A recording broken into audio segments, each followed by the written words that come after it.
Anni fa era consuetudine stampare i libri anche per regalarli come strenne, soprattutto gli enti pubblici, quelli poi di promozione turistica non ne parliamo. È il caso di questo libro, Venezia, Vivaldi, Fulvio Reuter, mettendo insieme che cosa?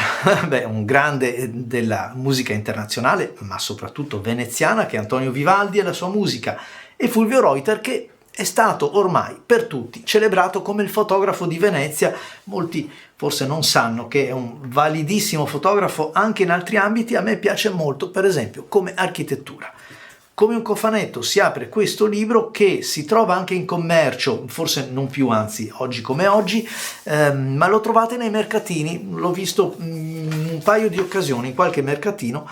Vianello Libri, questo è l'editore. Questo è un libro che aveva anche al suo interno, dico aveva perché fa parte ormai nella mia discoteca, aveva anche per l'appunto un disco, un CD con le musiche di Antonio Vivaldi registrate proprio nella chiesa della Pietà, che era la sua chiesa.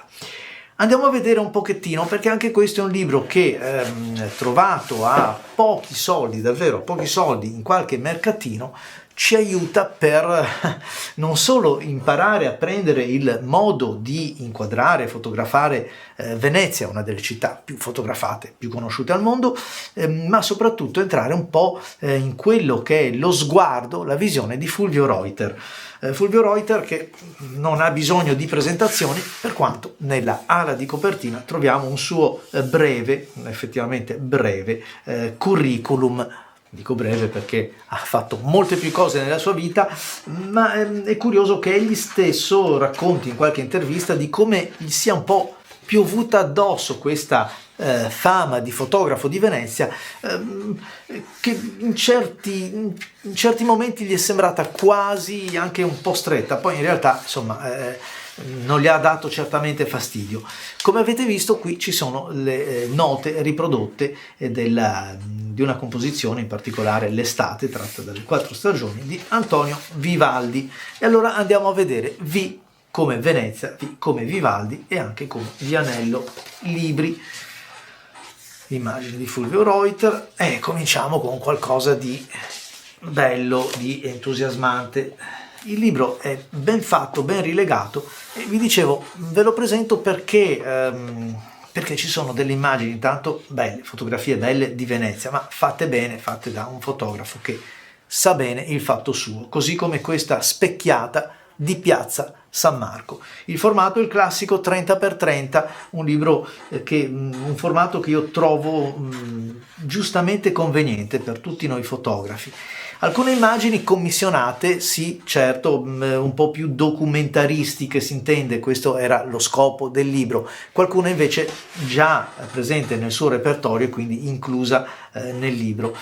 Sì, vero che al giorno d'oggi magari ne abbiamo viste così tante di Venezia che forse non fanno più gridare al miracolo questi scatti di Reuter, però poi basta voltare pagina e andare a pescare qualche foto del suo repertorio, qualcuna che per l'appunto lo ha reso celebre, e allora si capisce che sì, questo signore sa il fatto suo. Alcuni scatti delle gondole, di queste atmosfere veneziane, riprese poi anche da molti artisti pittorici, molti pittori del nostro tempo, fanno un po' la differenza. Scatti magari in piccolo formato che è bene riprodurre senza diciamo estendere troppo la dimensione della stampa. E ancora un omaggio a Vivaldi, questo era per il disco, e torniamo per esempio con le foto degli interni che, come potete vedere, sono fatte effettivamente molto bene. Questa è una specchiata diversa perché questo è uno specchio reso molto bene, ovviamente con materiale ottico decentrabile, perché altrimenti sarebbe venuto fuori lui per primo.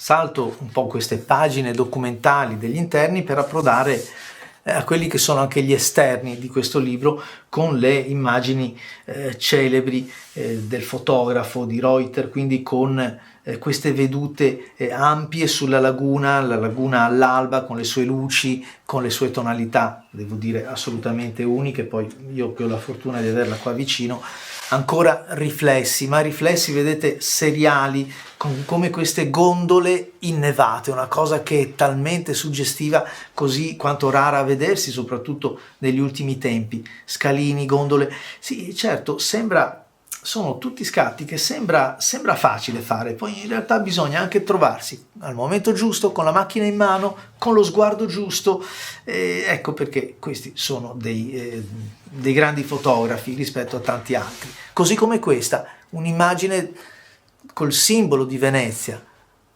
con la sua gondola ombreggiata fuori fuoco e i riflessi di questa chiesa con i suoi rosoni, veramente un'immagine forte, veramente, veramente molto bella,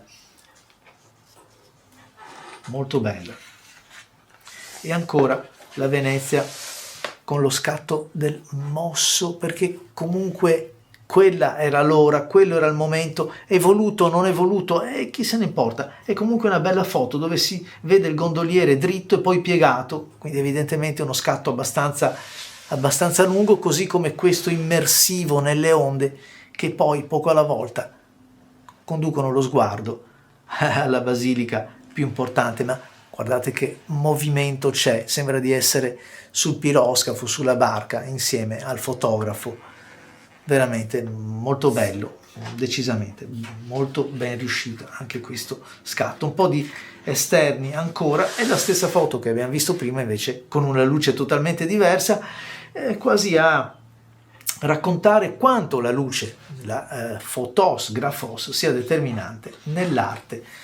E poi ancora un po' di edifici, quelli classici, queste vedute sui palazzi veneziani, questa assolutamente tipica, Palazzo Dario, scusate, e ancora un po' di muri. Questo è un tema che anche a me piace molto, anche perché comunque lo troviamo non solo a Venezia ma anche a Chioggia, per esempio, che è ben più raggiungibile, anche logisticamente è più facile spostarsi con l'attrezzatura, e offrono degli spunti che, insomma, anche se non si è grandi fotografi, si porta a casa sempre un bottino interessante. E ancora i riflessi, sì, le città specchiate, e sempre la Venezia fotografata dall'acqua, con i suoi colori magnifici, perché comunque punta a oriente, punta a est, quindi quando entra Bora, quando c'è foschia, insomma è veramente un punto dove i colori cambiano di volta in volta.